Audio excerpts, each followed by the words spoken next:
पंडित राम प्रसाद बिस्मिल जी के बारे में पूरा उनका जीवन, उनका चरित्र, उनका विचार, उनका संकल्प, भाई राकेश जी जो मेरे दाईं ओर हैं, एक बार सबके ओर से बहुत बहुत अभिनंदन है इनका। तो पंडित राम प्रसाद बिस्मिल के बारे में चंद्रशेखर, राजगुरु सुखदेव, भगत सिंह, नेताजी सुभाष चंद्र बोस से लेकर के हमारे जितने भी अमर शहीद क्रांतिकारी वीर योद्धा हुए, उन सब के चरित्र के बारे में बहुत अच्छे से अपनी प्रस्तुति रखते हैं, जिससे कि उनके जीवन से हमें प्रेरणा मिले और खुद भी ऐसे ही जीते हैं। ऐसे हमारे भाई राकेश जी के लिए एक बार बहुत बहुत अभिनंदन है। आज पंडित राम प्रसाद बिस्मिल के भी जन्म दिवस पर उनके जीवन से जुड़े हुए महत्वपूर्ण प्रसंग बताएंगे। आज 11 जून है। 11 जून भारतीय इतिहास में, भारत माता और भारत देश के इतिहास में बहुत बड़ा दिन है। आज के दिन 1897 में पंडित राम प्रसाद बिस्मिल जी का जन्म हुआ था। पंडित राम प्रसाद बिस्मिल जी के बारे में हमें पाठ्य पुस्तकों में नहीं पढ़ाया जाता, और मैं खुद अपनी बात करूं तो मुझे 2005 में जब पहली बार मैं पूज्य स्वामी जी महाराज के पावन सानिध्य में योग शिक्षक शिविर में आया तो पंडित राम प्रसाद बिस्मिल जी का चित्र देखा और उनके बारे में जानकारी मिली। पंडित राम प्रसाद बिस्मिल जी कौन थे, कितने बड़े क्रांतिकारी थे, इसकी चर्चा आज हम करेंगे। पंडित राम प्रसाद बिस्मिल साधारण किसान परिवार में जिन्होंने जन्म लिया, पूज्य स्वामी जी महाराज का जन्म भी साधारण किसान परिवार में हुआ। वह अंग्रेजी के बहुत बड़े जानकार थे। वह एक शायर थे, एक अनुवादक थे, एक लेखक थे, एक साहित्यकार थे, एक इतिहासकार थे, एक कवि थे, कई भाषाओं को जानने वाले थे। वो अध्ययनशील, चिंतनशील और मननशील क्रांतिकारी थे। उनके मन में आजादी के बाद भारत की व्यवस्थाएं कैसी हों उसके लेकर बहुत बड़ा सपना था। वह खुद एक योगी थे, एक संत थे, अंदर से एक सन्यासी थे, लेकिन उस समय आवश्यकता थी संघर्ष करने की, तो उन्होंने सन्यास ना लेकर क्रांतिकारियों का संगठन बनाया। पंडित राम प्रसाद बिस्मिल वो थे जिन्होंने कलम और पिस्तौल दोनों को हथियार बनाकर अंग्रेजों को भारत छोड़ने पर मजबूर करने के आंदोलन की नींव डाली। पंडित राम प्रसाद बिस्मिल जी का व्यक्तित्व तो कितना बड़ा है आप अंदाजा लगा लीजिए। पाठ्य पुस्तकों में हमें पढ़ाया नहीं जाता है। तुर्की एक देश है जो यूरोप और एशिया को जोड़ता है, यूरेशिया का एक देश बोला जाता है। उस तुर्की में मुस्तफा कमाल पाशा नाम के एक क्रांतिकारी हुए हैं जिन्होंने उसी समय 1930 के दशक में तुर्की को आजाद करवाया और वहां पर परिवर्तन किए। वो मुस्तफा कमाल पाशा, जिनको तुर्की का फादर कहा जाता है, जो खुद एक क्रांतिकारी थे, जिन्होंने संघर्ष किया और तुर्की को ऊपर उठाया, उन्होंने अपने तुर्की में एक नया शहर बसाया, तो उस शहर का नाम पंडित राम प्रसाद बिस्मिल जी के नाम पर बिस्मिल रखा। आप चाहें तो नेट के ऊपर सर्च कर सकते हैं। तो ऐसे महान सेनापति, और पंडित राम प्रसाद बिस्मिल जी का व्यक्तित्व कितना विशाल था, कितना महान था, आप अंदाजा लगा लीजिए।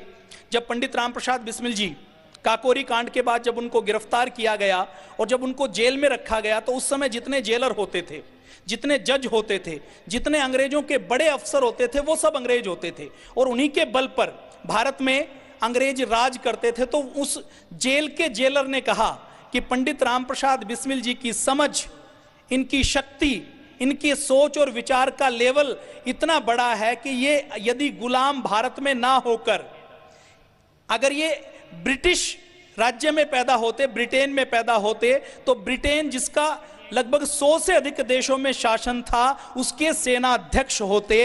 इतना बड़ा चरित्र पंडित राम प्रसाद बिस्मिल का है। यह एक अंग्रेज की कोटेशन है। तो ऐसे महान व्यक्तित्व जिनका चरित्र इतना बड़ा रहा हो, जिन्होंने इतनी बड़ी क्रांति की हो, उनके बारे में हमें पढ़ाया नहीं गया। एक हमारे लेखक हैं जिन्होंने पंडित राम प्रसाद बिस्मिल जी के ऊपर बहुत शोध किया, वो शाहजहांपुर के रहने वाले हैं। पंडित राम प्रसाद बिस्मिल जी का जन्म भी शाहजहांपुर में हुआ। पंडित राम प्रसाद बिस्मिल जी के ऊपर उन्होंने खूब शोध किया। खूब शोध करने के बाद उन्होंने अपनी 3 पुस्तकें लिखी हैं। पंडित राम प्रसाद बिस्मिल जी के जीवन के एक एक शब्द को उन्होंने सहेजा है। उन्होंने शोध करते हुए, उनके जीवन का दर्शन करते हुए, उनके विचारों को समझते हुए, अभी वो लगभग 8 वर्ष पहले पतंजलि योगपीठ में आए और उन्होंने कहा, पूज्य स्वामी जी महाराज के जीवन दर्शन और पतंजलि की सेवाओं को देखते हुए वो बार बार कहते हैं, फोन के ऊपर मेरी लगातार उनसे बातचीत चलती रहती है जब शहीदों की, क्रांतिकारियों की बात चलती है, क्योंकि वो भी क्रांतिकारियों को जीते हैं। उन्होंने जो अपना पूजा घर बनाया हुआ है उसमें पंडित राम प्रसाद बिस्मिल जी का, शहीद भगत सिंह का, चंद्रशेखर आजाद का चित्र लगाया हुआ है। वो भगवान की जगह उनकी पूजा करते हैं। तो उन्होंने कहा कि वर्तमान समय में पंडित राम प्रसाद बिस्मिल जैसा व्यक्तित्व यदि किसी में दिखाई देता है तो वो पूज्य स्वामी जी महाराज में दिखाई देता है।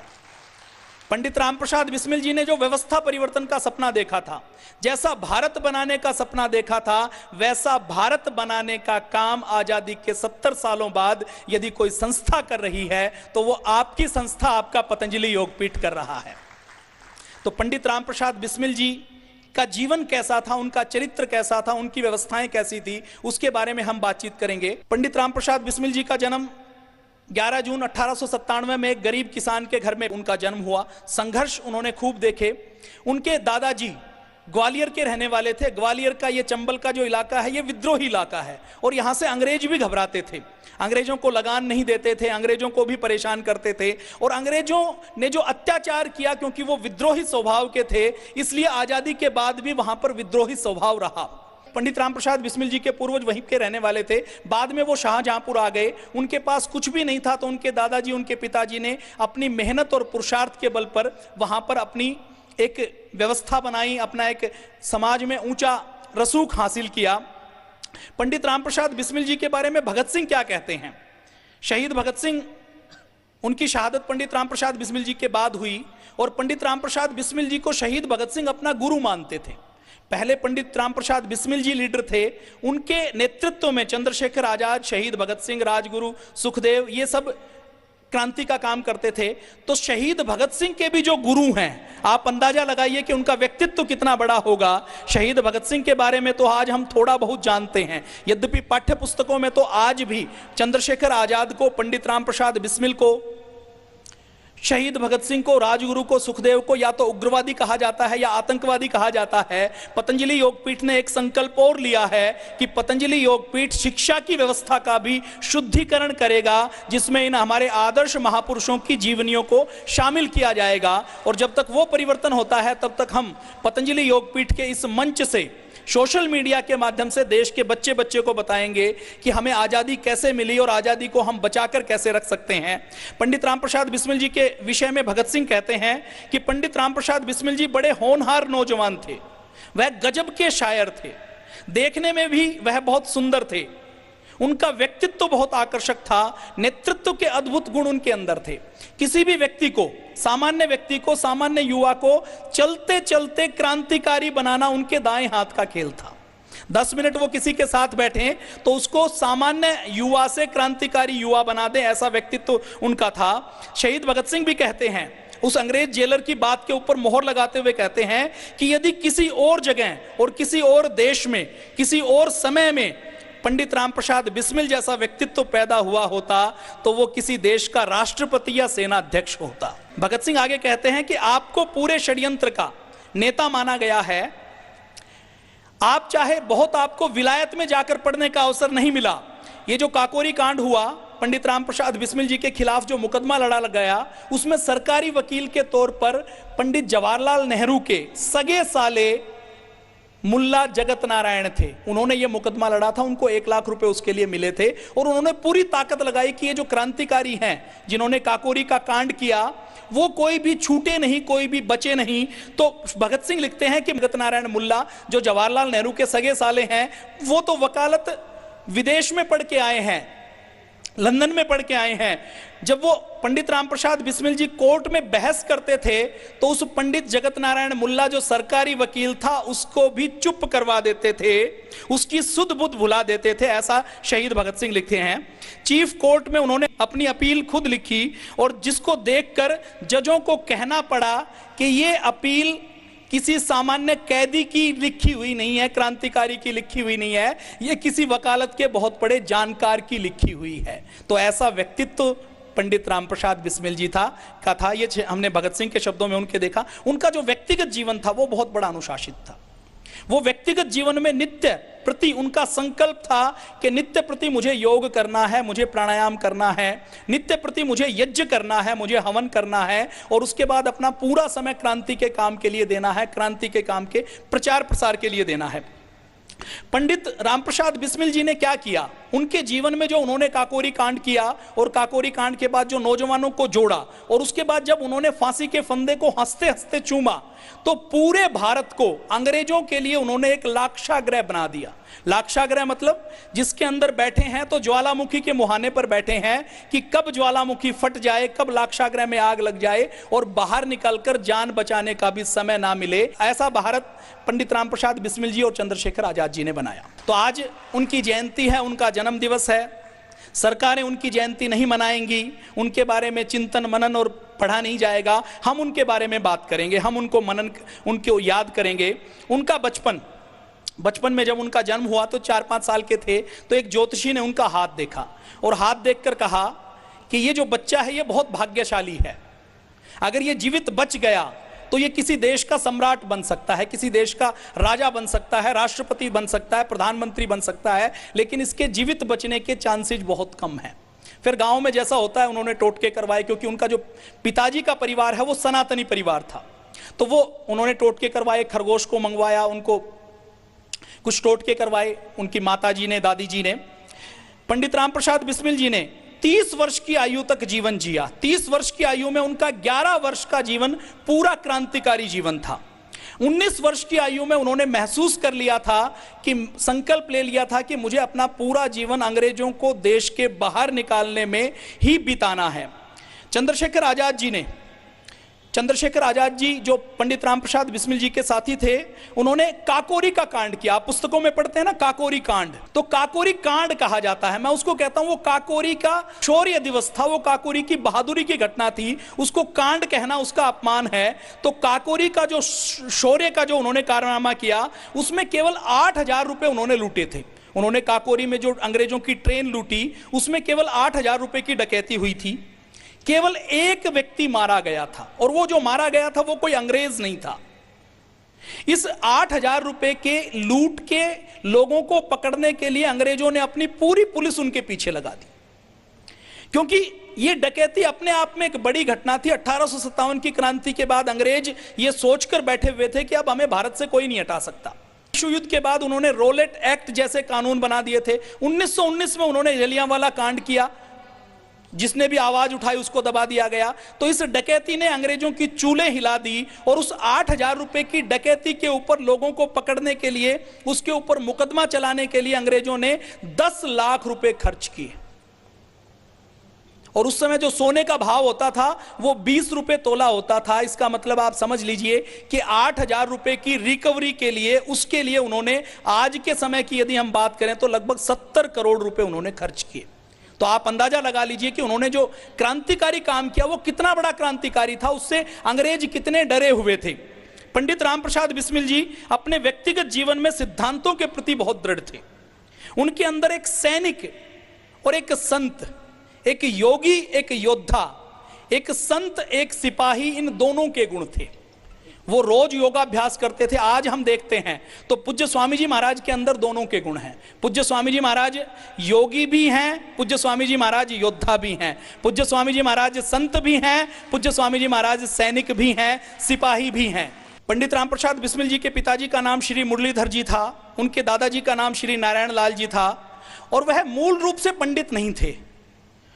उनका जो परिवार था मूल रूप से राजपूत परिवार था, लेकिन उनको पंडित इसलिए कहा जाता था कि वो वेदों के, दर्शनों के, उपनिषदों के, यज्ञ के, हवन के, योग के, और उनका जीवन इतना पवित्र था कि उनको पंडित कहा जाता था। मूल रूप से वो ब्राह्मण नहीं थे। वो खुद भी कभी जाति पाति को नहीं मानते थे। वो बार बार यही कहते थे कि हमें जातियों में अपने देश को नहीं बांटना, अपने मजहब में देश को नहीं बांटना, क्षेत्र में देश को नहीं बांटना। पतंजलि योगपीठ में भी किसी भी प्रकार से जाति पाति को प्रश्रय नहीं दिया जाता, किसी भी व्यक्ति की जाति पूछी नहीं जाती, वर्ग, मत, पंथ के आधार पर कोई भेदभाव नहीं किया जाता। पंडित रामप्रसाद बिस्मिल जी जब बचपन में थे तो उनके घर में उर्दू का शिक्षक उनको पढ़ाने के लिए आता था।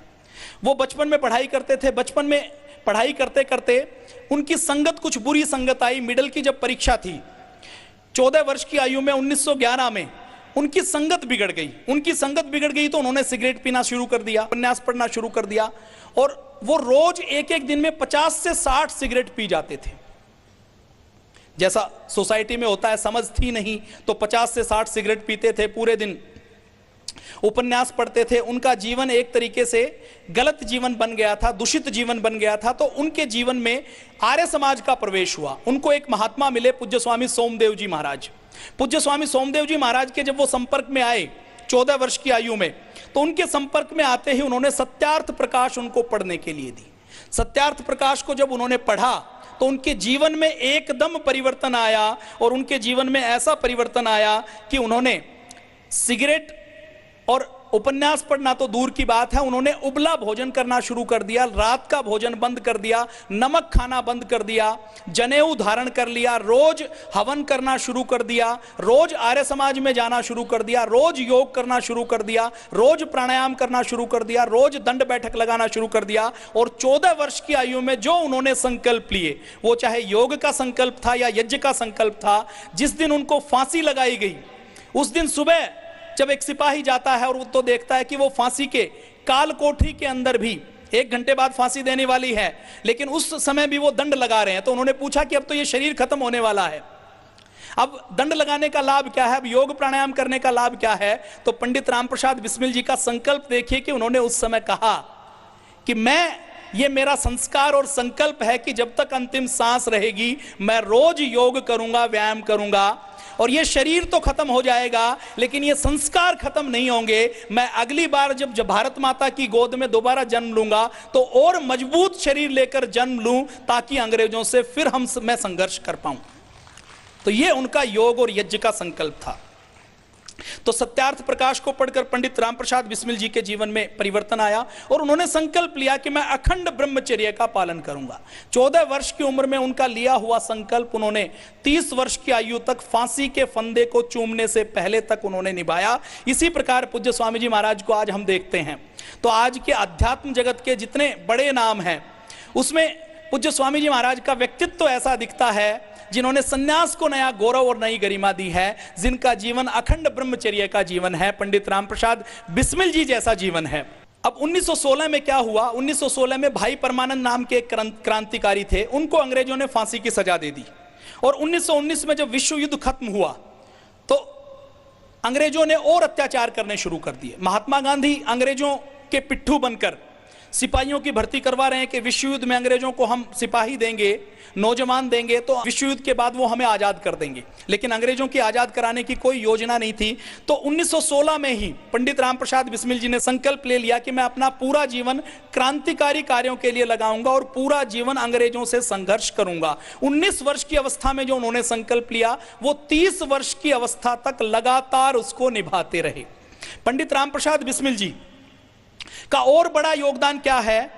महात्मा गांधी ने जो 1921 में असहयोग आंदोलन शुरू किया, उसको करने के लिए महात्मा गांधी तैयार नहीं थे। पंडित रामप्रसाद बिस्मिल जी पहले कांग्रेस के क्रांतिकारी कार्यकर्ता थे।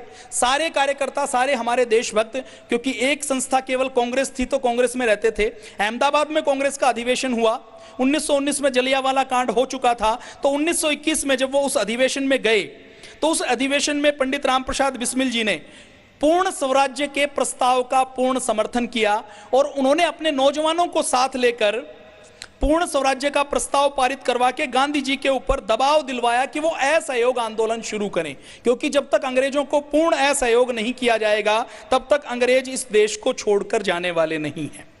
असहयोग आंदोलन शुरू करवाया गया। चोरा चोरी की एक घटना हुई, कुछ 20-22 पुलिस वालों को क्रांतिकारियों ने थाने के अंदर जला दिया। गांधी जी ने उससे द्रवित होकर असहयोग आंदोलन वापस ले लिया। अब कांग्रेस को तो उन्होंने एक सेफ्टी वाल्व की तरह बनाया था कि जब कोई क्रांतिकारियों का प्रेशर आए तो उसको रिलीज कर दिया जाए। 1885 में कांग्रेस की जो स्थापना की गई वो एक अंग्रेज एओ ह्यूम ने की थी। 1857 की क्रांति में अंग्रेज अपने भारतीयों के ऊपर बहुत अत्याचार किए थे, जो इटावा में कलेक्टर के रूप में काम करता था। तो जो असहयोग आंदोलन बंद करने के बाद पंडित रामप्रसाद बिस्मिल जी ने गांधी जी के ऊपर दबाव बनाया। गांधी जी उनके किसी भी प्रस्ताव को मानने के लिए तैयार नहीं थे, तो उन्होंने अपनी अलग विचारधारा बनाई जिसको आज कहा जाता है गरम दल और नरम दल की विचारधारा। तो गरम दल की स्थापना में लाला लाजपत राय के साथ साथ पंडित राम प्रसाद बिस्मिल जी का भी बहुत बड़ा योगदान है। जब उन्होंने देख लिया कि ये कांग्रेस से देश का भला नहीं हो सकता, तो उन्होंने कहा कि हम अपनी अलग पार्टी बनाएंगे, अलग संविधान बनाएंगे। तो उन्होंने हिंदुस्तान रिपब्लिक एसोसिएशन के नाम से अपनी अलग पार्टी बनाई, उसका संविधान बनाया। आज भी वो संविधान इंटरनेट के ऊपर अवेलेबल है। जब उस संविधान को हम पढ़ते हैं, HRA का जो पीले रंग का जो उन्होंने 4 पेज का पत्रक बनाया, जो संविधान बनाया, आज भी जब हम उसको पढ़ते हैं तो उस जो हमारे पंडित राम प्रसाद बिस्मिल जी, शहीद भगत सिंह ने जो संविधान बनाया, उसके सपनों का भारत आज तक नहीं बना है। वो जो शिक्षा व्यवस्था चाहते थे, वो जो अर्थव्यवस्था चाहते थे, वो जो कृषि व्यवस्था चाहते थे, वो जो कानून व्यवस्था चाहते थे, वैसी व्यवस्थाएं आज भी अपने भारत में नहीं बन पाई हैं। तो पूज्य स्वामी जी महाराज ने 2009 में व्यवस्था परिवर्तन के अभियान को लेकर भारत स्वाभिमान की स्थापना की। पहले योग को स्थापित किया, आयुर्वेद को स्थापित किया। आयुर्वेद और योग की क्रांति के बाद पूज्य स्वामी जी महाराज ने व्यवस्था परिवर्तन का एक कदम माननीय मोदी जी को प्रधानमंत्री बनाने के लिए सत्ता परिवर्तन में अपना विशेष योगदान दिया। 2010-11 में जहां भ्रष्टाचार पूरे देश में समाया हुआ था, लाखों करोड़ के घोटाले होते थे, तो ऐसा लगता था कि ये तो सब नॉर्मल है, ये तो सामान्य है। पूज्य स्वामी जी महाराज ने 2011 में भ्रष्टाचार और काले धन को मुद्दा बनाया। 2014 में चाणक्य बनकर चंद्रगुप्त के रूप में मोदी जी को प्रधानमंत्री बनाया, और 2014 के बाद आप देख रहे हैं कि देश में बहुत कुछ अच्छा हुआ है।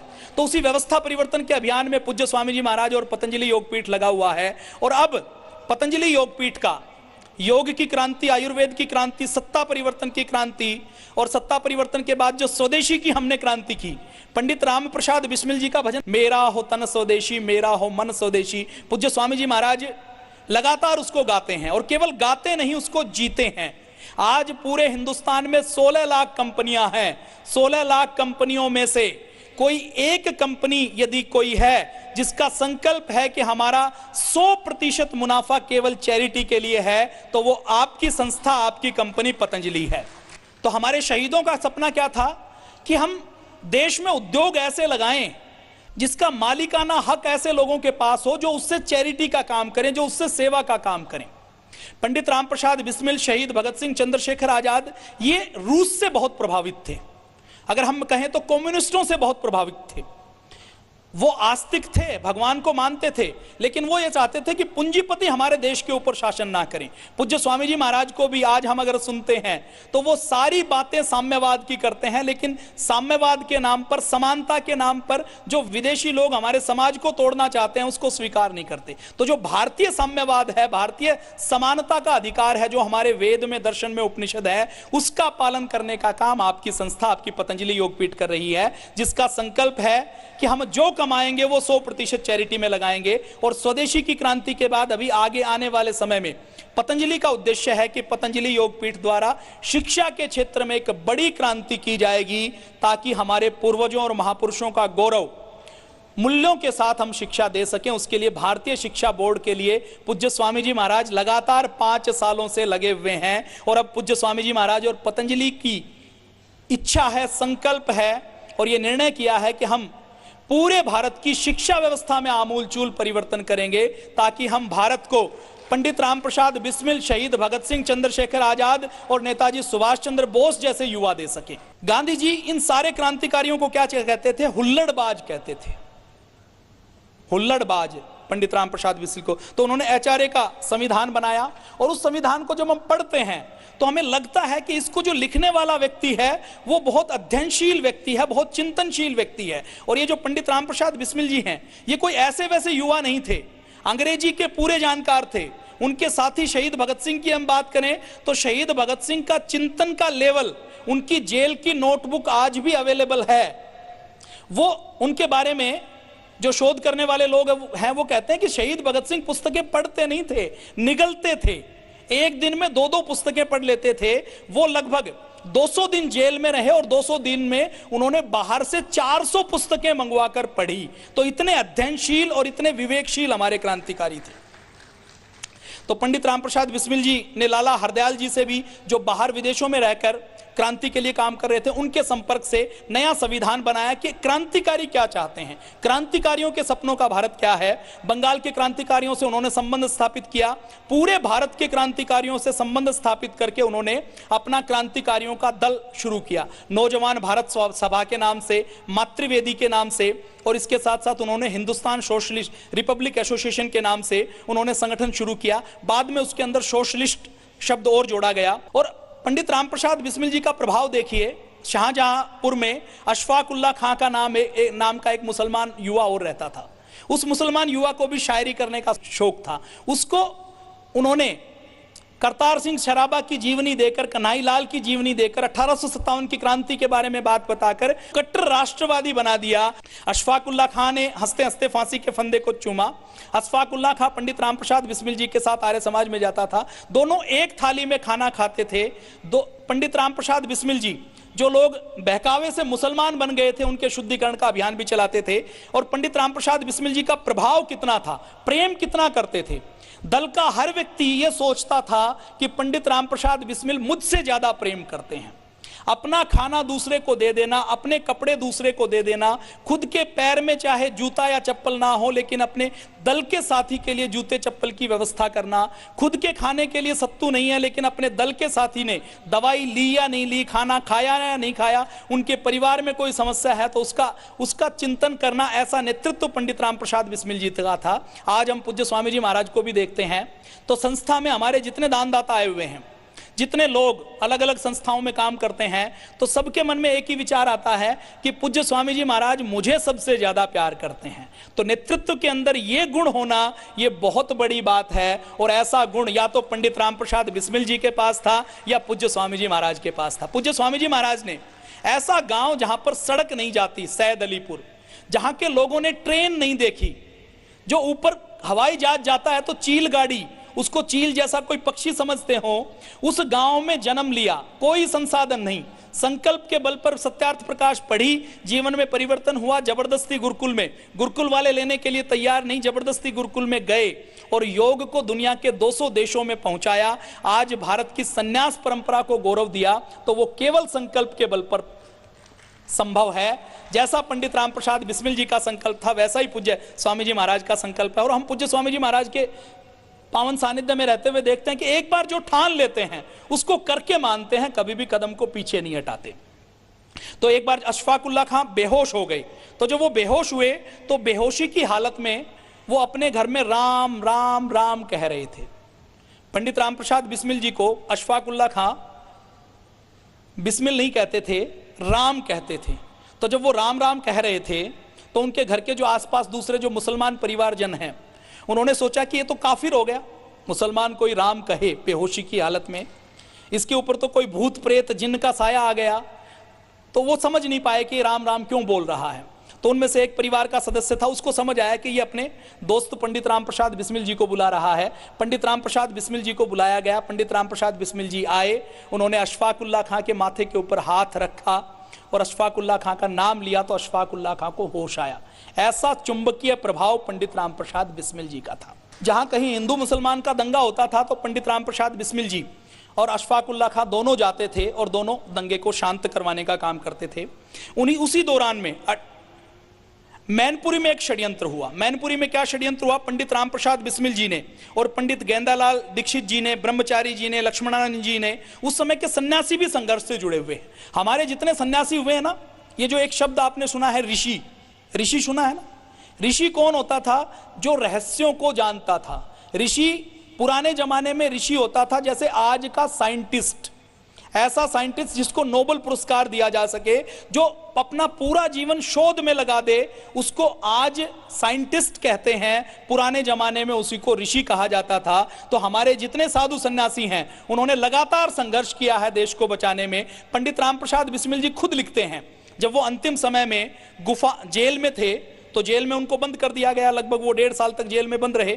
तो जेल की जो उनकी कोठरी थी वो 9 बाई 9 फीट की थी, 9 बाई 9 फीट की कोठरी, और भयंकर तपती थी। उसी कोठरी के अंदर खाना, उसी कोठरी के अंदर पखाना करना, उसी कोठरी के अंदर रहना।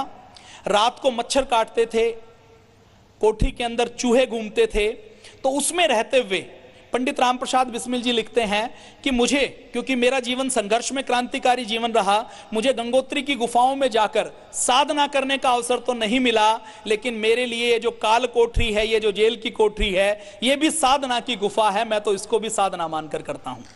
अगर क्रांति का वातावरण नहीं होता तो निश्चित तौर पर पंडित राम प्रसाद बिस्मिल भी एक सन्यासी होते, एक साधु होते। मैनपुरी में एक योजना बनाई गई, तो उस समय पंडित गेंदालाल दीक्षित जी और राम प्रसाद बिस्मिल जी ने ब्रह्मचारी जी के साथ, लक्ष्मणानंद जी के साथ चंबल घाटी में उस समय एक डाकू होते थे, डाकू सरदार पंचम सिंह। उस डाकू सरदार पंचम सिंह को जोड़ा, उसको समझाया, उसको क्रांतिकारी बना दिया। आम व्यक्ति की बात तो छोड़ दीजिए, डाकू को क्रांतिकारी बना दिया। और डाकू को क्रांतिकारी बनाकर उन्होंने 500 घुड़सवार, 200 पैदल सैनिक, उनकी सारी राइफलों की व्यवस्था और 8 लाख रुपयों की व्यवस्था कर ली कि हम 1857 जैसी क्रांति करेंगे और अंग्रेजों को एक साथ भारत के बाहर भगाएंगे। तो जिसने इतनी बड़ी योजना बनाई हो, वो मस्तिष्क कैसा रहा होगा, आप कल्पना करके देखिए। तो मैनपुरी में फिर क्या हुआ कि एक क्रांतिकारियों ने इतनी बड़ी योजना बनाई, तो एक व्यक्ति अंग्रेजों का गुप्तचर बन गया, अंग्रेजों का मुखबिर बनकर उसने इस सारी योजना की जानकारी दी। भीषण लड़ाई हुई, गोलियां चली, 50 अंग्रेज मारे गए, 35 क्रांतिकारी मारे गए। पंडित गेंदालाल दीक्षित जी की बाईं आंख में गोली लगी, उन सबको गिरफ्तार कर लिया गया, बचे हुए क्रांतिकारियों को। ग्वालियर की जेल में पंडित गेंदालाल दीक्षित जी को रखा गया, उनके ऊपर मुकदमा चलाया गया। और पंडित राम प्रसाद बिस्मिल जी वहां से गायब हो गए। बीच में एक बार पुलिस उनके पीछे पड़ी, तो ग्रेटर नोएडा के पास एक नदी बहती है, वहां पर वो पुलिस को चकमा देते हुए नदी में कूद गए और अपने जो उन्होंने योग किया था, प्राणायाम किया था, उसके बल पर पानी के अंदर तैरते तैरते काफी दूर निकले और वो भूमिगत हो गई। लोगों ने ये सोचा, घर वालों ने ये सोचा कि पंडित राम प्रसाद बिस्मिल जी तो मर गए हैं। पुलिस ने भी ये सोचा कि पंडित राम प्रसाद जी मर गए हैं। पुलिस ने उनको ढूंढना बंद कर दिया। पंडित राम प्रसाद बिस्मिल जी वेश बदलकर ग्रेटर नोएडा, जो आज जो बहुत विकसित है, वहां पर पहले बबूल के पेड़ होते थे, कीकर के जंगल होते थे, वहां पर वो उन्होंने रहना शुरू किया। तो ये मैनपुरी षड्यंत्र के बाद अंग्रेजों ने अपनी पूरी पुलिस इनके लोगों को पकड़ने के लिए लगा दी थी, क्योंकि उन्होंने देख लिया था कि जो पंडित राम प्रसाद बिस्मिल नाम का व्यक्ति है, इसका मस्तिष्क बहुत तेज है, इसके संगठन की क्षमता बहुत अधिक है, और इसको यदि हमने खुला छोड़ा तो ये किसी को छोड़ेगा नहीं। तो पंडित राम प्रसाद बिस्मिल जी ने, जब मैनपुरी षड्यंत्र का मामला शांत हो गया, पुलिस ने जब सोच लिया, तो उसके बाद जब ये मुकदमा खत्म हो गया, तो पंडित राम प्रसाद बिस्मिल जी बाहर आए। पंडित राम प्रसाद बिस्मिल जी बाहर आकर 2 साल तक भूमिगत रहे, गांव में रहे।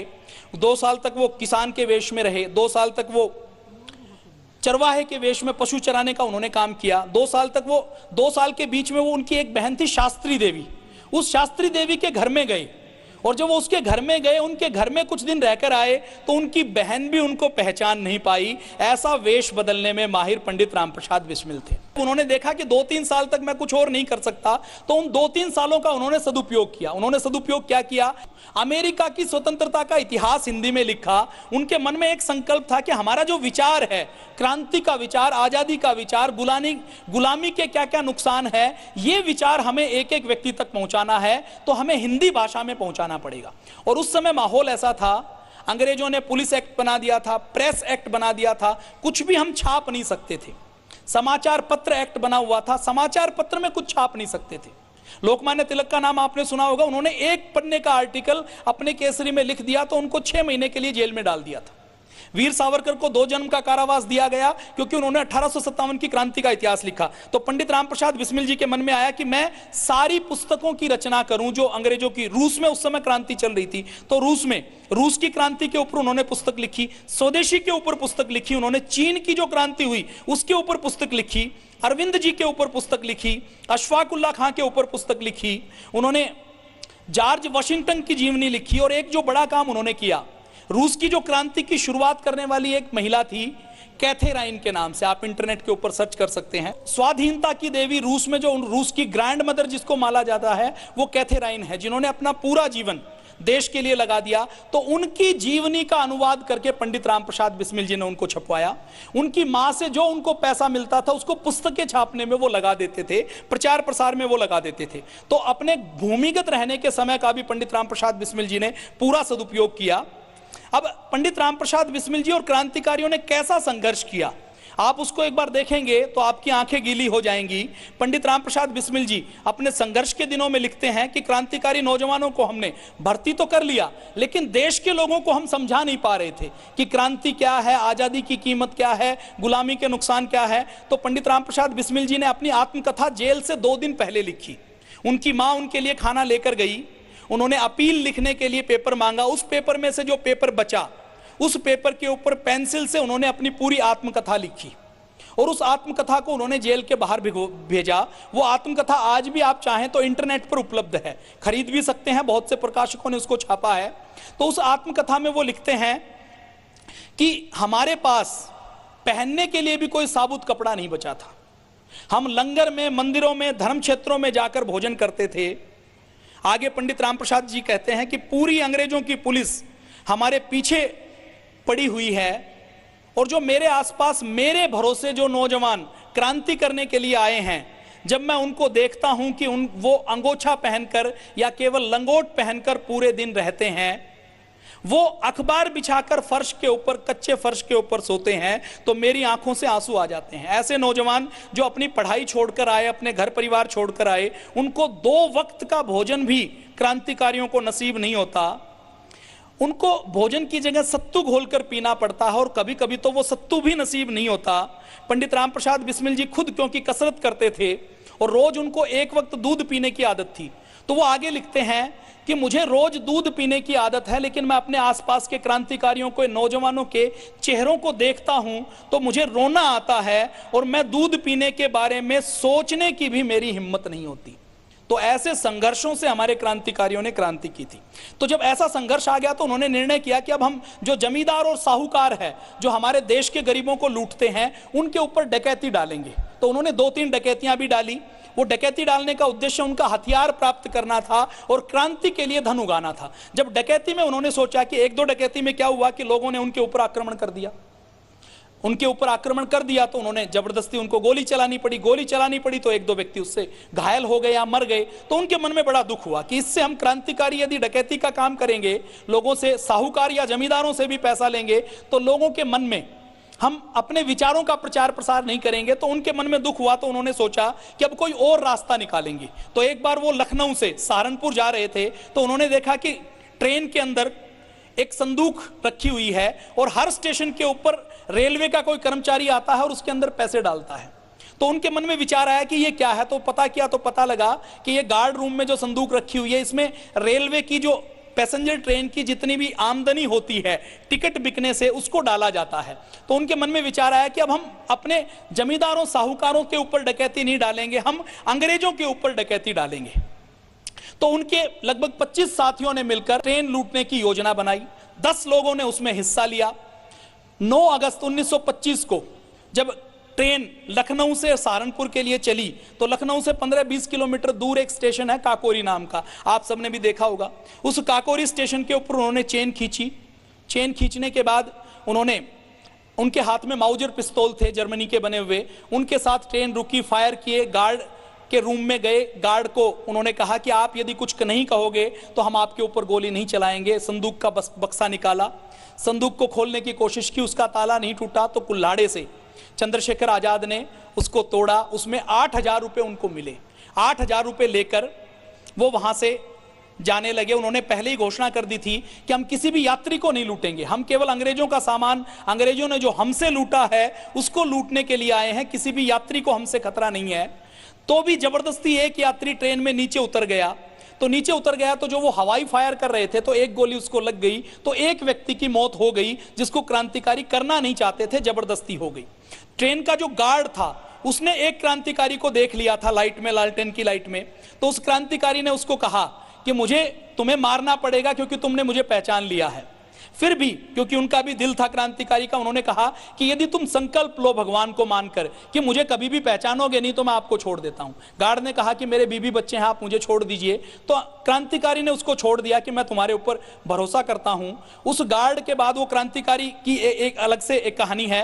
गार्ड जेल में आया, जेल में उसने पहचानने से इनकार कर दिया और वो गार्ड उसको आजादी के बाद फिर एक रेलवे के अधिकारी के रूप में मिला, तो उनकी ट्रेन को लूटना अपने आप में एक बड़ी घटना थी। और अंग्रेजों ने इसको ऐसे लिया कि आज 10 नौजवानों ने एक ट्रेन लूटी है, कल को थाना लूटेंगे, परसों को बैंक लूटेंगे, तो हमारा सारा शासन तंत्र ध्वस्त हो जाएगा। तो उन्होंने अपनी जो अपने सबसे तेज तर्रार अफसर हैं उनको उसकी जांच में लगाया। स्कॉटलैंड की पुलिस का नाम आपने सुना होगा, सबसे तेज पुलिस आज भी मानी जाती है स्कॉटलैंड की। अपने क्रांतिकारियों ने काकोरी की ट्रेन की लूट की, 8,000 रुपए उसमें मिले, लेकिन उसमें एक भूल रह गई। वो भूल क्या रही? एक क्रांतिकारी की चद्दर ट्रेन में छूट गई। उस चद्दर के ऊपर धोबी का एक निशान लगा हुआ था, तो स्कॉटलैंड की पुलिस को उन्होंने उसमें लगाया कि स्कॉटलैंड की पुलिस को हम लगाते हैं, वो जांच करेगी। तो उस पुलिस ने जांच की, जांच करके धोबी को पकड़ा। धोबी से उनको पता लग गया कि किसकी चद्दर थी। एक क्रांतिकारी पकड़ में आया, तो पूरे क्रांतिकारियों को अंग्रेजों की पुलिस ने पकड़ लिया। और उसके ऊपर फिर आज हम बात करें तो बिल्डिंग कोठी मल्लिका असद महल जो लखनऊ के बीच में होती थी, वहां पर एक रिंग थिएटर होता था जहां पर अंग्रेज अपना मनोरंजन करते थे। तो अंग्रेज इतने डरे हुए थे कि उस रिंग थिएटर में उन्होंने स्पेशल एक कोर्ट बनाया, स्पेशल जज बिठाया और 10 महीने तक लगातार फास्ट ट्रैक इस काकोरी क्रांतिकारी घटना की सुनवाई की। 28 व्यक्ति इसमें से पकड़े गए, 2 व्यक्तियों को शक का लाभ देकर छोड़ दिया गया, 2 व्यक्ति पुलिस के मुखबिर बन गए। 2 व्यक्ति ने कहा कि हम सरकारी गवाह बन जाएंगे। 26 व्यक्तियों के ऊपर यह मुकदमा चला गया। और जब मुकदमा चला और इसकी जब मुकदमे की कार्रवाई चली, तो उस कार्रवाई के बीच में पंडित रामप्रसाद बिस्मिल जी को जो सरकारी वकील दिया गया, वो वकील किसी लेवल का नहीं था, उस वकील की वकालत का ज्ञान बहुत कम था। तो पंडित रामप्रसाद बिस्मिल जी ने कहा कि मैं खुद अपनी वकालत करूंगा। पंडित रामप्रसाद बिस्मिल जी ने खुद अपनी वकालत करना शुरू किया। उस समय की जो अंग्रेजों का चीफ जस्टिस था कोर्ट का, उसने जब अपील डाली गई तो उसने टिप्पणी की कि पंडित रामप्रसाद बिस्मिल महाषड्यंत्रकारी है, इसको किसी भी तरीके से छोड़ा नहीं जा सकता। अगर हमने इसको छोड़ दिया तो ये दोबारा क्रांतिकारियों को जोड़ लेगा, दोबारा षड्यंत्र करेगा और अंग्रेजों को बाहर भगाएगा। प्रांतीय गवर्नर को, वायसराय को अपीलें भेजी गई, लेकिन किसी के ऊपर भी कोई कार्रवाई नहीं हुई, क्योंकि अंग्रेज पंडित रामप्रसाद बिस्मिल जी से बहुत डरते थे। इसी प्रकार से आप देखेंगे कि पूज्य स्वामी जी महाराज के ऊपर भी लगातार षड्यंत्र चलते रहते हैं। आप हमें देखेंगे तो रामलीला मैदान में हुआ, रामलीला मैदान के बाद आज भी हम देखेंगे तो विदेशी कंपनियां लगातार षड्यंत्र करती रहती हैं, लेकिन पंडित रामप्रसाद बिस्मिल जैसे कभी झुकते नहीं थे, कभी रुकते नहीं थे। वैसे ही आपका पतंजलि योगपीठ भी सेवा के कार्यों में कभी झुकता नहीं है, कभी रुकता नहीं है।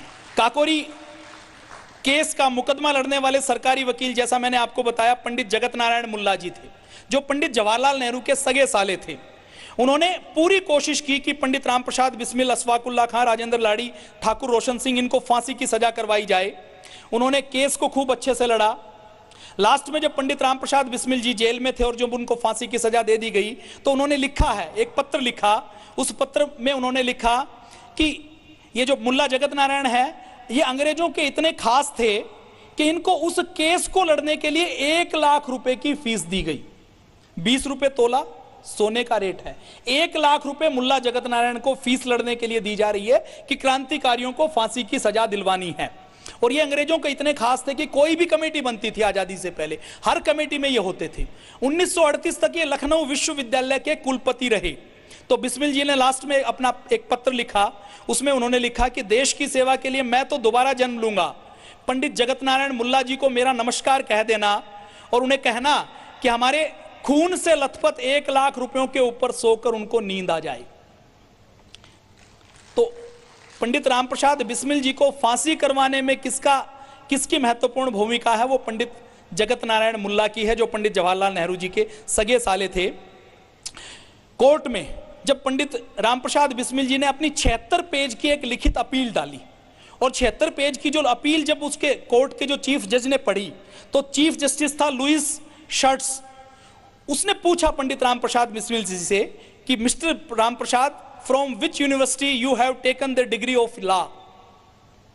उसको जब उसने पढ़ा कि ये तो ऐसी लगती है कि जैसे किसी लंदन के विलायत के किसी कानून की डिग्री लेने वाले किसी अच्छे विद्यालय से ये पढ़कर कोई व्यक्ति ने लिखी हो, तो पंडित रामप्रसाद बिस्मिल जी उस समय भी हंस पड़े। और वो जो कोर्ट की कार्रवाई होती थी ना, उसका मजाक बनाते थे, वो उसको सीरियसली नहीं लेते थे। उनका एक ही संकल्प था कि हमें तो फांसी के फंदे पर झूलना है, क्योंकि हम शहादत देंगे तो ही नए क्रांतिकारी खड़े होंगे। तो पंडित रामप्रसाद बिस्मिल जी ने हंसते हुए कहा, excuse me sir, a king maker does not require any degree.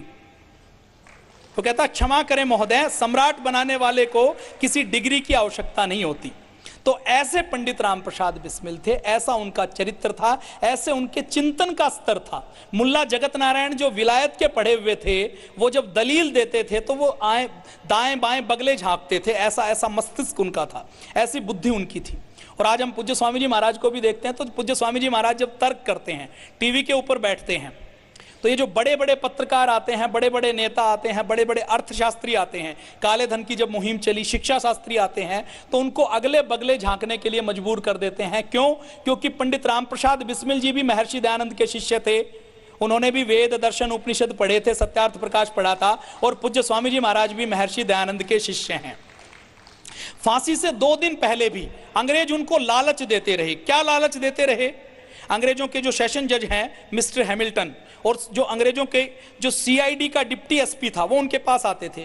वो कहते थे कि आप सारी योजना बता दो हमें, हम आपको छोड़ देंगे, आपको हम 15,000 रुपये नगद देंगे और आपके हम विलायत में वकालत पढ़वाने की व्यवस्था करवा देंगे, आप तो इतने अच्छे वकील बन सकते हैं। और आपने देखा होगा कि 1900 से लेकर 1950 तक जितने बड़े आंदोलनकारी हुए, महात्मा गांधी वकील, सरदार पटेल वकील, सुभाष चंद्र बोस के पिताजी वकील, पंडित जवाहरलाल नेहरू के पिताजी मोतीलाल नेहरू वो वकील, सरदार वल्लभ भाई पटेल के भाई वो वकील, लाला लाजपत राय वकील। मतलब उस समय सबसे अच्छा व्यवसाय क्या माना जाता था?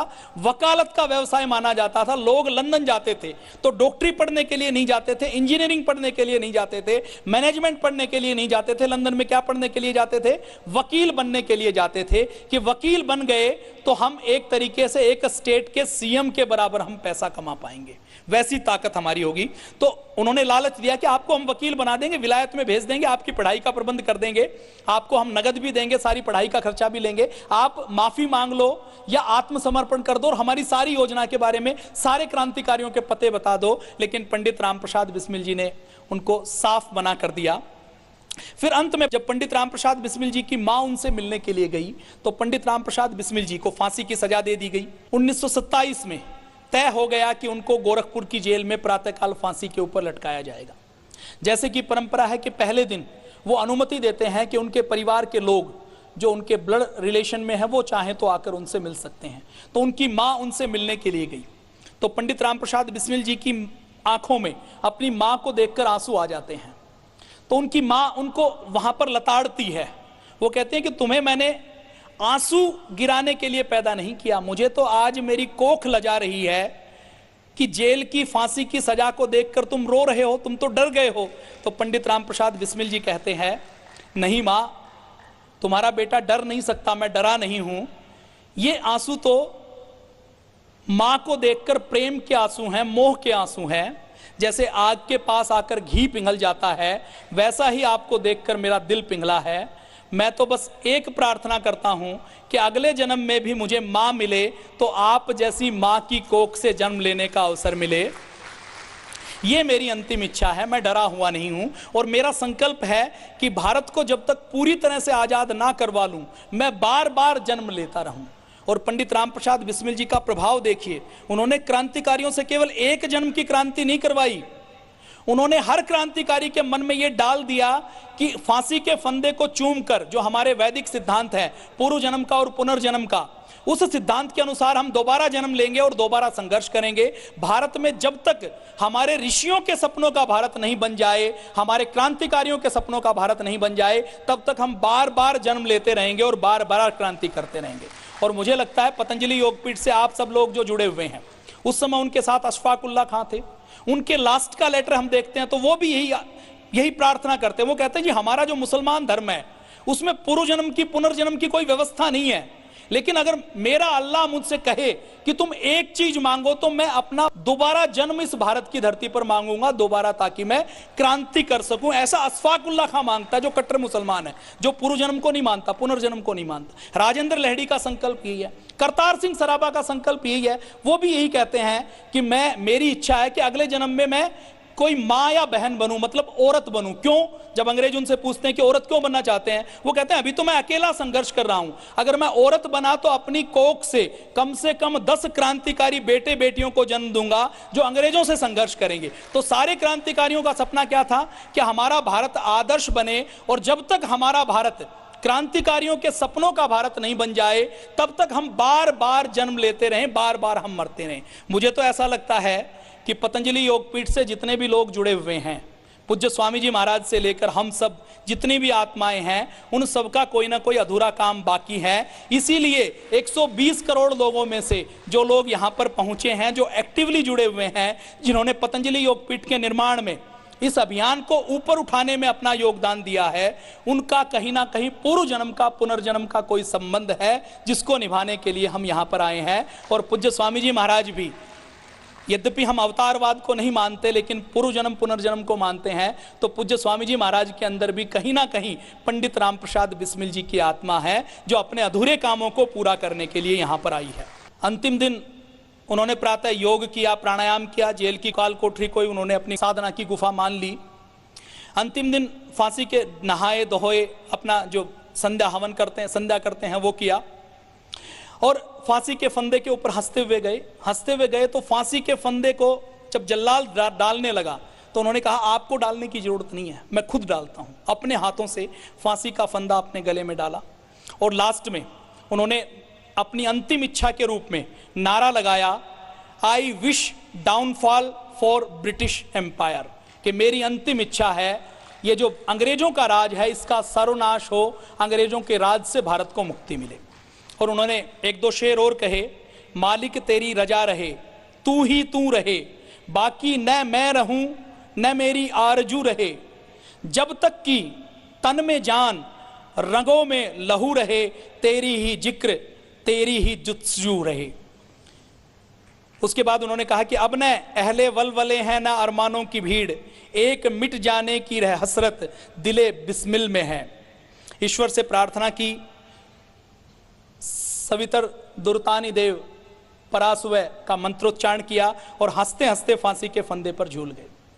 फांसी के फंदे पर जब पंडित राम प्रसाद बिस्मिल जी ने झूले तो उन्होंने इतना देश को जगा लिया था कि जेल के बाहर 50,000 लोगों की भीड़ लग गई। तो गोरखपुर की जेल के बाहर अंग्रेजों की हिम्मत नहीं हुई कि पंडित राम प्रसाद बिस्मिल जी के पार्थिव शरीर को निकाला जाए, तो जेल के पीछे से दीवार तोड़कर उनके शरीर को निकाला गया। 50,000 लोगों की भीड़ ने उनकी अंतिम यात्रा निकाली। लोगों ने उनके अंतिम यात्रा के ऊपर फूल चढ़ाए, इत्र चढ़ाए। बेशुमार दुकानदारों ने जो गोरखपुर के जहां जहां से वो यात्रा निकली वहां पर पैसे लुटाए, और लोगों ने संकल्प लिया कि पंडित राम प्रसाद बिस्मिल जी के अधूरे सपने को पूरा करने का काम हमें करना है। तो ये पंडित राम प्रसाद बिस्मिल जी के बारे में मैंने कुछ बताया है, सब कुछ बताने का सामर्थ्य मेरे अंदर नहीं है। मैंने कुछ जो मैंने पढ़ा, जो मैं पढ़ पाया, जो मैं समझ पाया, वो मैंने बताया है, क्योंकि मैं ये मानता हूं कि शहीदों के सपनों का भारत अभी बना नहीं है। और इसी संकल्प के साथ पूज्य स्वामी जी महाराज बार बार इसी संकल्प को दोहराते रहते हैं। हम सब उनके संकल्प को जीते हैं, और हमारा एक ही सपना है, जो हमारे क्रांतिकारियों ने भारत का सपना देखा था, वैसा भारत हमें बनाना है। अब पंडित राम प्रसाद बिस्मिल जी के परिवार के साथ क्या हुआ, हम उसको जानेंगे तो हमारी आंखों से आंसू निकलेंगे। पंडित राम प्रसाद बिस्मिल जी बार बार कहते थे कि यह सच है कि मौत हमको मिटा देगी एक दिन, लेकिन नाम हमारा मिटाया ना जाएगा। आजाद हम कर न सके अपने मुल्क को, तो बिस्मिल यह मुंह खुदा को दिखाया ना जाएगा। पंडित राम प्रसाद बिस्मिल जी के परिवार में उनकी मां, उनकी बहन रही। उनका छोटे भाई को टीबी हो गई, डॉक्टर के पास लेकर गए गुलाम भारत में, तो डॉक्टर ने कहा 200 रुपए की व्यवस्था करो। वो 200 रुपए की व्यवस्था नहीं कर पाए, तो उनके छोटे भाई की मौत हो गई।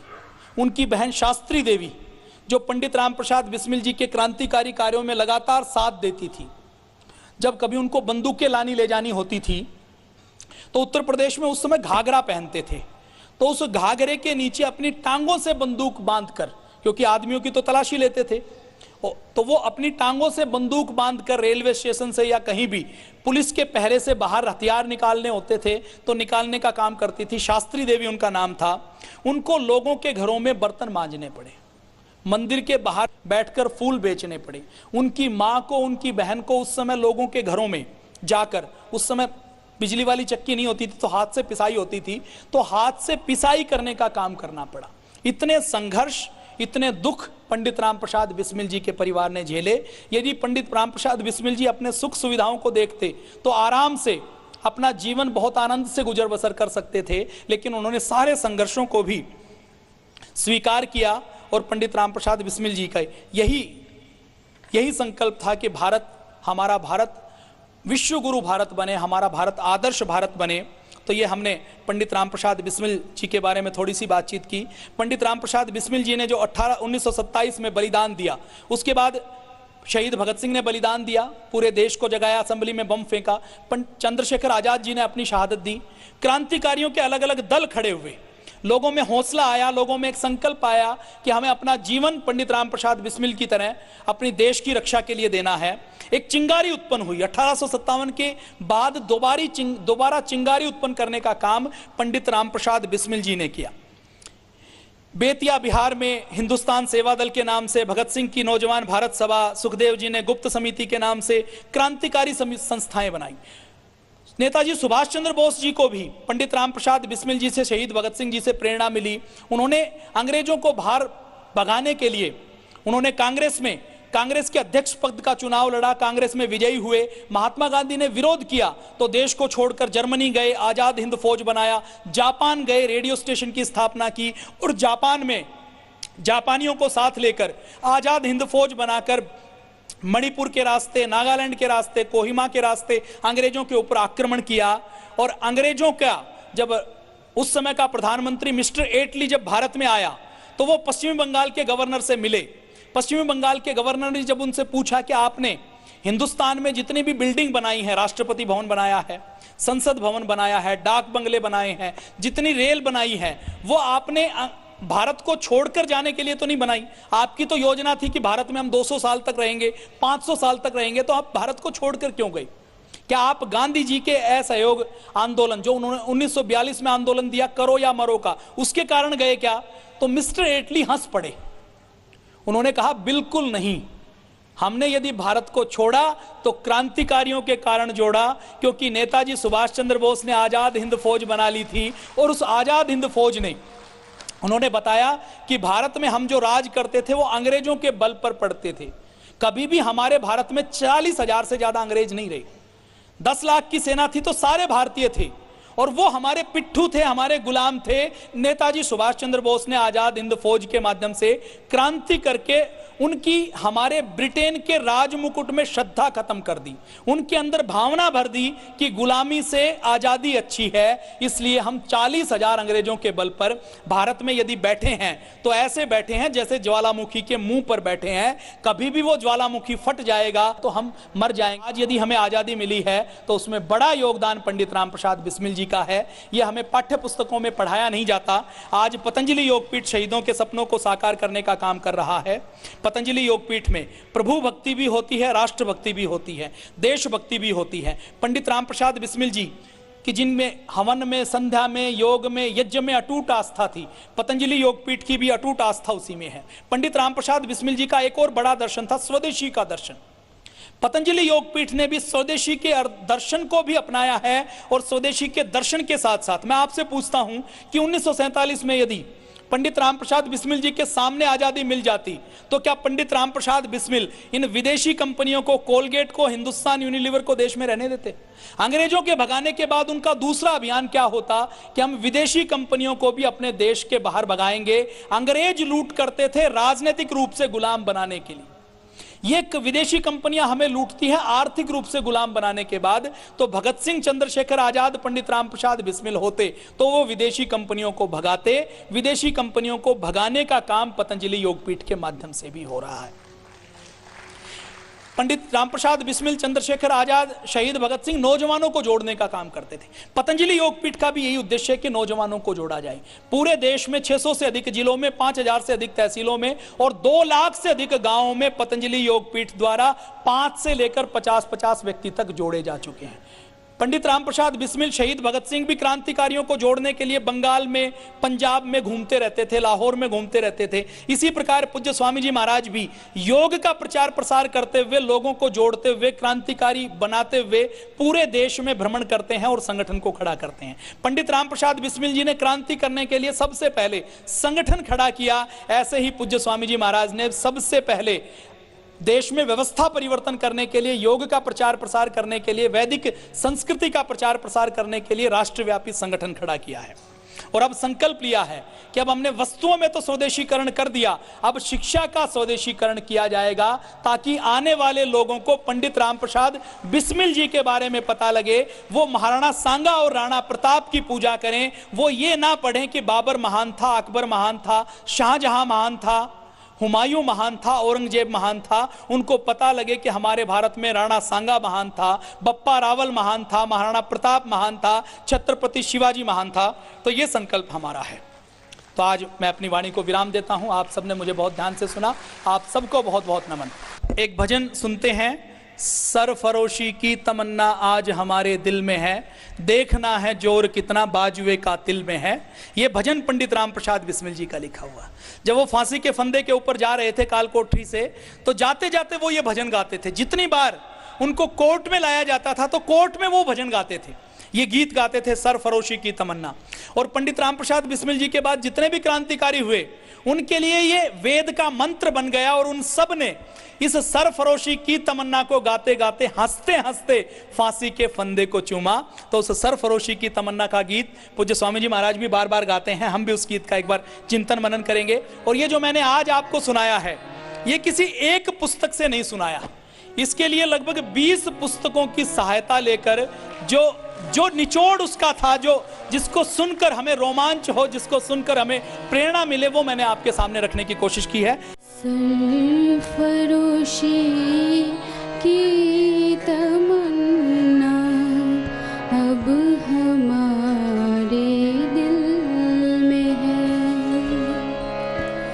सरफरोशी की तमन्ना अब हमारे दिल में है। देखना है जोर कितना बाजुए का दिल में है, सरफरोशी की तमन्ना अब हमारे दिल में है, सरफरोशी की तमन्ना अब हमारे दिल में है।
ये जो आपने गीत सुने ना, सरफरोशी की तमन्ना अब हमारे दिल में है, देखना है जोर कितना, ये पंडित रामप्रसाद बिस्मिल जी के विचार हैं।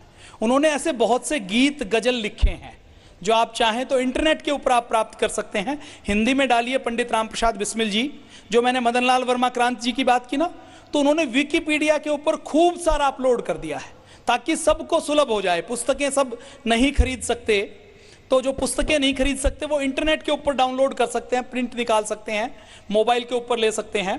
पंडित रामप्रसाद बिस्मिल जी ने उस समय जो पहला काम किया, जब उनकी माँ ने उनको पैसे दिए, तो पहला काम क्या किया, उनकी माँ ने उनको एक बार 300-400 रुपये दिए और ये कहा कि कोई काम शुरू कर लो, आप कोई दुकान खोल लो, कोई व्यापार करना शुरू कर लो। तो उन पैसों से पंडित रामप्रसाद बिस्मिल जी ने अपनी सुख सुविधाओं का कोई सामान नहीं खरीदा। उन पैसों से उन्होंने क्या किया, उन पैसों से उन्होंने जो रूस की क्रांति कैसे हुई, चीन की क्रांति कैसे हुई, अमेरिका की क्रांति कैसे हुई, कैथेराइन कौन थी, उनकी जीवनी अंग्रेजी से रूसी से उन्होंने अनुवाद करके हिंदी में उनको छापा। और उस समय छापी होंगी तो कितनी छापी होंगी, 500 छाप ली होंगी, 1000 पीस छाप लिए होंगे। और उस समय क्योंकि अंग्रेजों को जैसे ही कोई उनको पता लगता था, अंग्रेज उसको जब्त कर लेते थे, तो कितना मुश्किल छापना था और फिर कितना मुश्किल उसको बांटना, उसको दूसरे लोगों तक पहुंचाना था। ये पंडित रामप्रसाद बिस्मिल जी जो दूसरे नए साथियों को जोड़ते थे ना, कैसे जोड़ते थे, किसी हॉस्टल में कोई युवा है 17-18 साल का, तो ये उसके पास जाते थे, उससे सामान्य बातचीत करते थे, थोड़ा मेलजोल बढ़ाते थे। जब थोड़ा सा मेलजोल बढ़ जाता था तो उनको रूस की क्रांति की कोई पुस्तक दे देते थे। 2 दिन 3 दिन में वो पढ़ता था, तो पढ़ने के बाद फिर वो बात शुरू करते थे, हाँ कैसी लगी आपको पुस्तक, रूस वालों ने जैसे क्रांति की, क्या वैसी भारत में होनी चाहिए, क्या वहां पर जो गलत हो रहा था अपने देश में भी ऐसा गलत हो रहा है क्या, जैसे वहां अच्छा हुआ क्रांति के बाद तो हमारे यहां भी अच्छा हो सकता है क्या। तो ऐसे करके वो ब्रेन वॉश करने का काम करते थे, ब्रेन की रीप्रोग्रामिंग करने का काम करते थे। हथियार किसको बनाते थे, विचार को, क्रांति के विचार को हथियार बनाते थे। शहीद भगत सिंह असेंबली हॉल में गए, वहां पर उन्होंने बम फेंका, तो वो जो बम फेंकने के लिए गए थे, क्या उस बम से किसी अंग्रेज की मौत हुई, किसी आदमी को उन्होंने मारा, नहीं। वो जो बम फेंकने के लिए गए थे, जब वो गए तो उनको पता था कि मुझे अगर मैं असेंबली हॉल में जा रहा हूं तो जा तो सकता हूं, बम फेंकने के बाद वापस नहीं आ सकता क्योंकि सुरक्षा वाले चौकन्ने हो जाएंगे और मैं वहां से निकल नहीं सकता। और दूसरी बात भी उनको पता थी कि बम मैंने फेंक दिया तो बम फेंकने के बाद अंग्रेजों ने मुझे पकड़ लिया तो कम से कम फांसी की सजा देंगे, उससे कम कोई सजा देने वाले नहीं है। ये दोनों बात उनको पता थी और पता होने के बाद भी वो बम फेंकने के लिए गए। बम फेंकने का उनका उद्देश्य किसी को मारना नहीं था, केवल धमाका करना था। और धमाका करने के साथ साथ ये जो पीला पर्चा आपने देखा ना, जो पंडित रामप्रसाद बिस्मिल जी ने बनाया था, हिंदुस्तान सोशलिस्ट रिपब्लिक एसोसिएशन का पीला पर्चा, जो पार्टी का संविधान बनाया था कि भारत कैसा हो, उसके पर्चे उन्होंने असेंबली हॉल में लहराए। क्यों लहराए, क्योंकि वो पर्चे वो छपवा कर नौजवानों तक नहीं पहुंचा सकते थे। अखबार में वो जाते थे तो अखबार वाले उनकी बात सुनते नहीं थे, उसको छापते नहीं थे, क्योंकि अखबार वाले अंग्रेजों की बात को सुनते थे, अंग्रेजों की बात को छापते थे, अंग्रेजों के आधार पर अखबार वाले चलते थे। रेडियो और टीवी चैनल उस समय था नहीं, रेडियो आया 1940 के दशक के बाद, टीवी उसके और 20 साल बाद आया। तो शहीद भगत सिंह ने सोचा कि हम असेंबली हॉल में जाएंगे, वहां पर मीडिया वाले होंगे, हम धमाका करेंगे और धमाका करने के बाद जब ये पर्चे लहराएंगे तो पर्चे हम मीडिया वालों की ओर फेंकेंगे। जब मीडिया वालों के हाथ में ये पर्चे मिलेंगे तो वो इसको लेकर जाएंगे और अपने अखबार में छापेंगे, क्योंकि ये असेंबली हॉल के धमाके से जुड़े हुए पर्चे हैं। और वो जब अखबार में छापेंगे तो देश के सारे नौजवानों को क्रांति के विचार के बारे में जानकारी मिल जाएगी।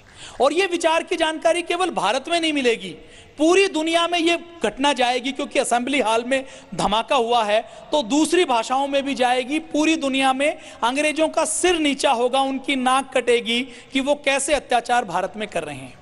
तो शहीद भगत सिंह ने फांसी के फंदे को चूमा, किसके लिए, अपने कुछ विचारों के प्रचार प्रसार के लिए। आज अगर शहीद भगत सिंह, चंद्रशेखर आजाद और पंडित रामप्रसाद बिस्मिल होते तो वो कोई टीवी चैनल चलाते कि नहीं चलाते अपने विचारों का प्रचार प्रसार करने के लिए। उस समय वो प्रिंटिंग प्रेस थी केवल, तो पर्चे छापे ना उन्होंने, केवल प्रेस आई थी, इसके अलावा और कोई टेक्नोलॉजी नहीं थी। तो पर्चे छापे, आज होते तो टीवी चैनल चलाते। आज एक और मीडिया आया है जिसको सोशल मीडिया बोलते हैं। पतंजलि योगपीठ ने आस्था संस्कार वैदिक चैनल के माध्यम से पूरी दुनिया में, पूरे देश में योग का और भारतीय संस्कृति का प्रचार प्रसार किया है। और अभी पतंजलि योगपीठ ने सोशल मीडिया को भी, पूज्य स्वामी जी महाराज पूरी दुनिया में आध्यात्मिक जगत में सोशल मीडिया में सबसे अधिक लाइक और फॉलो किए जाने वाले व्यक्तित्व हैं। तो इस सोशल मीडिया में फेसबुक पर, यूट्यूब पर, व्हाट्सएप पर, ट्विटर के ऊपर भी पतंजलि योगपीठ सक्रिय है। अब ये जो पतंजलि योगपीठ में जो हम अच्छा देखते हैं, और ये जो अच्छा है, ये सब आपके कारण है, क्योंकि इस पतंजलि योगपीठ में जो एक एक ईंट लगी हुई है वो आपके खून पसीने की कमाई की लगी हुई है। ये पतंजलि योगपीठ किसी एक व्यक्ति का नहीं है, ये देश के 130 करोड़ लोगों की संस्था पतंजलि योगपीठ। तो हमें पतंजलि योगपीठ की जो सेवाएं हैं उनका प्रचार प्रसार करना है। तो आप में से जो भाई फेसबुक का, ट्विटर का, सोशल मीडिया का प्रयोग करते हैं, ये भाषण आपको दोबारा सुनना है तो यूट्यूब के ऊपर आपको ये मिल जाएगा। पतंजलि योगपीठ पंडित रामप्रसाद बिस्मिल आप डालेंगे तो उसमें आ जाएगा। भारत स्वाभिमान का अलग से यूट्यूब पर चैनल बना हुआ है जिसमें सुबह का जितना योगा पूज्य स्वामी जी महाराज करवाते हैं वो सारा उसके ऊपर उपलब्ध है। आयुर्वेद की ट्रीटमेंट जो करवाते हैं वो सारा उसके ऊपर उपलब्ध है। जितनी सारी चीजें हैं वो सब YouTube के चैनल पर उपलब्ध है। सुबह का जो शिविर है, आप तो यहां पर आए हुए हैं, आपका मन है किसी और को भी आपके दिखाएं तो आप उनको बता सकते हैं कि सुबह का शिविर पूज्य स्वामी जी महाराज के फेसबुक और ट्विटर के ऊपर लाइव किया जाता है, वो कहीं भी उसको देख सकते हैं। और ये जो चीजें जो आपको अच्छी लगे, आप सबको भी पतंजलि योगपीठ के फेसबुक से, यूट्यूब से और ट्विटर से जुड़ना है। और फेसबुक, यूट्यूब, ट्विटर से जुड़कर आपको पूज्य स्वामी जी महाराज के जो भी अच्छे विचार आए, जो आप तक पहुंचे हैं, उनको 10-20 नए व्यक्तियों तक भी पहुंचाना है। और पतंजलि के पूज्य स्वामी जी महाराज के विचार कोई अलग विचार नहीं है, हमारे ऋषियों के, क्रांतिकारियों के और हमारे शहीदों के जो विचार हैं, वैदिक विचार, वही पतंजलि योगपीठ के विचार हैं। क्योंकि आपकी संस्था कोई ढोंग आडंबर का प्रचार प्रसार नहीं करती। पतंजलि योगपीठ ऐसी संस्था है जहां दुखी मानवता की सेवा की जाती है। दुखी मानवता को, बीमार को, रोगी को, उसके कल्याण को ही भगवान माना जाता है। ऐसी पतंजलि योगपीठ है। तो आपको सोशल मीडिया के माध्यम से, आपका मन है ना आपको सब कुछ सुनता रहे, तो ये स्टैंडी बाहर लगी हुई है, एक स्टैंडी लगी हुई है जिसमें पूज्य स्वामी जी महाराज का फेसबुक का, ट्विटर का, यूट्यूब का, पूज्य आचार्य जी का फेसबुक, यूट्यूब, ट्विटर का लिंक दिया हुआ है। तो आप उसको अपने मोबाइल में सर्च करें, उसको फॉलो कर लीजिए, उसको लाइक कर लीजिए और उसमें जो अच्छा विचार आए उसको आप शेयर कर दीजिए। आपको कोई अच्छा विचार व्हाट्सएप के ऊपर मिले तो उसको भी आप उसको शेयर कर दीजिए। तो इस प्रकार से आपको सोशल मीडिया में भी एक्टिव होते हुए अपने अच्छे विचारों का प्रचार प्रसार करना है। मैं आपको नहीं कहता कि आपको भगत सिंह बन के कहीं असेंबली हाल में बम फोड़ना है योग का प्रचार प्रसार करने के लिए। आज जरूरत नहीं है, आपको प्रेस लगाने की जरूरत नहीं है, आपको टीवी चैनल का स्टूडियो बनाने की जरूरत भी नहीं है, आपको कोई अखबार निकालने की जरूरत भी नहीं है। सोशल मीडिया का हमें प्रयोग करना है। सोशल मीडिया का प्रयोग करके हमें अपने पतंजलि के, अपने वैदिक विचारों को अधिक से अधिक दूसरे लोगों तक पहुंचाना है। पुराने जमाने में तो पुस्तकें छापने के लिए जमीन बेचनी पड़ती थी, जेवर बेचने पड़ते थे, तब जाके एक पत्रक छपता था। आज आप और हमारा सौभाग्य है कि हम 99 रुपए का जियो का डेटा रिचार्ज करें, 5 मिनट के अंदर जितनी पुस्तक छापने में, विचारों का प्रचार प्रसार करने में एक जिंदगी लगती थी, उतना 5000 लोगों तक हम आप आज 1 सेकंड में एक क्लिक के ऊपर भेज सकते हैं। तो सोशल मीडिया का आपको प्रयोग करना है, जो अच्छा लगे आपको उसका प्रयोग कीजिए।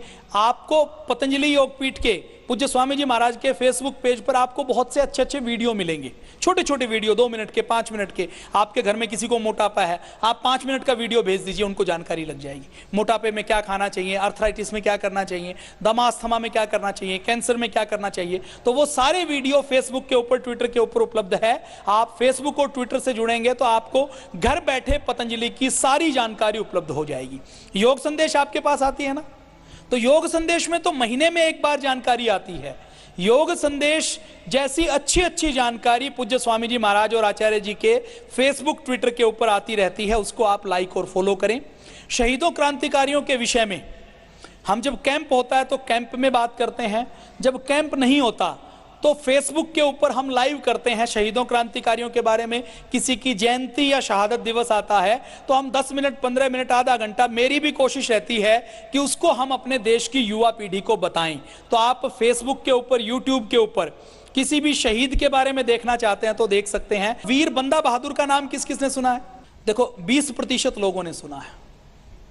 वीर बंदा बहादुर गुरु गोविंद सिंह जी के शिष्य थे और उन्होंने 300 साल पहले सिख साम्राज्य की स्थापना की। पूरा पंजाब, पूरा पाकिस्तान, पूरा हरियाणा, उत्तर प्रदेश का आधा हिस्सा जब मुगलों का शासन था, औरंगजेब का शासन था, वीर बंदा बैरागी ने मुगलों के छक्के छुड़वाए और इतने बड़े हिस्से के ऊपर राज किया, अपनी करेंसी निकाली, अपनी मोहर चलाई। इतने बड़े हिस्से में जितने जमींदार होते थे उनकी जमींदारी खत्म करके जो लोग जमीन को जोतते थे उनको जमीन का मालिक बनाया। गो हत्या के ऊपर प्रतिबंध लगाई और वीर बंदा बैरागी को बाद में जब मुगलों ने अपनी पूरी ताकत लगाकर घेर कर पकड़ा तो पकड़कर दिल्ली में उनके 800 सैनिकों में से हर शुक्रवार को नमाज के बाद 100 सैनिकों को मस्जिद में लाते, वीर बंदा बैरागी को पिंजरे में बंद करके लेकर आते, उनके 5 साल के बच्चे को पिंजरे में बंद करके लेके आते, उनके सामने 100 सैनिकों को बुलाते,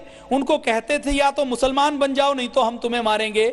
और वीर बंदा बैरागी के सामने जब वो मना करते सिख सिपाही तो उनका सिर काट देते थे।